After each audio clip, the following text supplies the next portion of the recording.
This technique that I'm going to show right now, it did not come up in the seminar, but it's something that's worth value and that you should learn. There's two variations. When I'm climbing the inverted daily healer guard, and I change my level, I grab the lapel and I pin his hip. This hand's going to go to the knee, because this is my starting point for reference.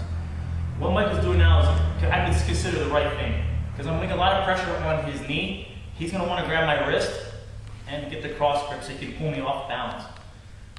This comes into problem. When I'm doing this position, just like in the seminar, bring his leg up, I want to try to stay ahead of this, blocking this with my elbow.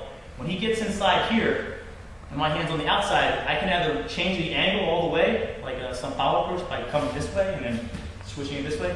Or universally, when this leg's in front, it's very easy to take this hand and hold into the bottom knee, not pulling his hair out of his legs, just trapping it here. If this hand at this point can grab the lapel, I'll go for it. I'm going to bring my knee out, killing it, and now I'm making a good pressure here. Very simple. Okay, so maybe I started here. He gets this knee in there. I don't like this. This hand's going to come here. I'm going to put some weight on my shoulder. Be mindful of, if the guy has a cross grip and I'm doing this, he can take the neck and choke this. Here, or just grabbing 4 fingers on the outside, and then I'll get choked just like this. So universally, if someone has this, I like to look away from the choke. So my grip, he has my wrist, but I'm able to grab his lapel. This next one, he's going to hold it really strong. So if I can get the lapel, I'm going to look away from the choke. I'm going to pin his knee down, and now my shin goes outside and kill it. On my toes, and now I'm going to make pressure to the guard.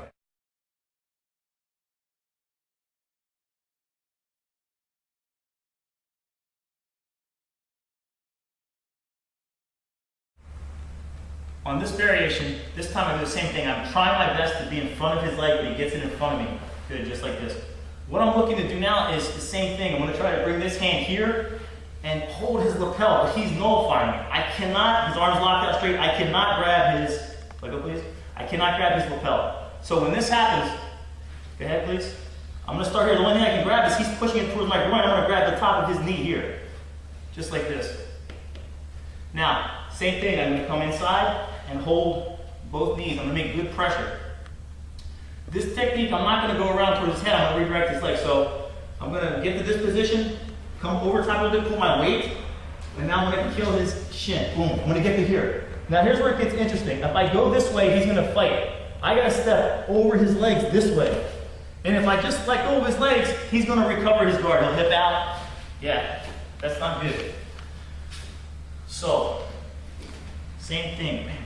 I got the pressure. I can't grab his lapel. Hold the top knee and pull it so you get your chest over the top of it a little bit. There's a little bit of weight there. This hand goes through his legs, and I hold the bottom knee. I pin it down. My shin's going to go outside to kill it here. I'm on my toes. Go away from the toes, step around. Here. Now here's where the $100 detail is.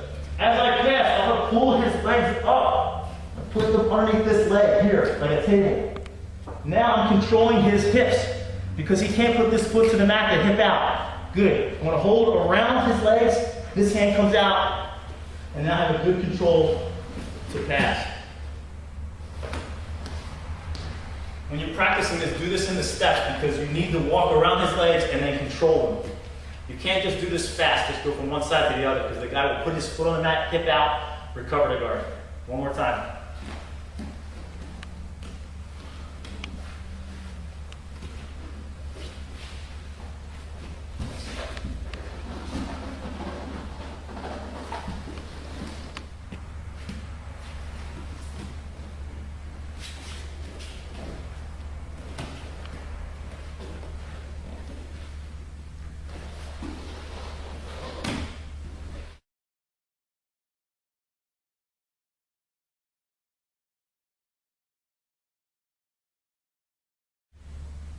Okay, in this next variation, this did not come up during the seminar. However, it's something that happens all the time. When you're in the inverted daily healer, the person's going to reach under and grab your ankle. You're still on your toes. You're blocking his hip. I'm lowering my level, so I'm kind of making a hard time making a wall here, making a frame against his hip. This hand's here. Now, it's going to be hard for me to move my leg because he's holding it. I can't get it out, even if I did the shin pass or redirect. So this is very simple. You can do it in a step. When he holds the ankle, I'm going to drop my knee. 1, hug his neck. 2, and now I sit, just like this. My hand's gonna go through the middle and hug his wrist as I pull it and kick out. I'm gonna pass. This technique works well when you can reach your hand through the middle. If Michael triangles his legs and I can't find my hand, I'm gonna show you what to do in that case. But when sometimes it's open, or use your elbow to kind of flare it out. When he holds my ankle, I drop the knee, hold the neck, I sit to my hip, and now this hand's diving to grab his wrist. I pull up and kick out.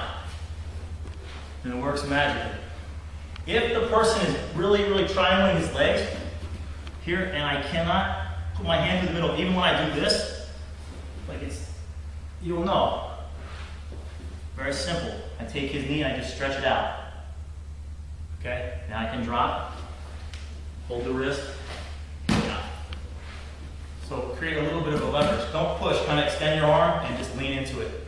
You'll create the space. You can actually see the guy's wrist, hug it this way, you're pulling up and you're high stepping out.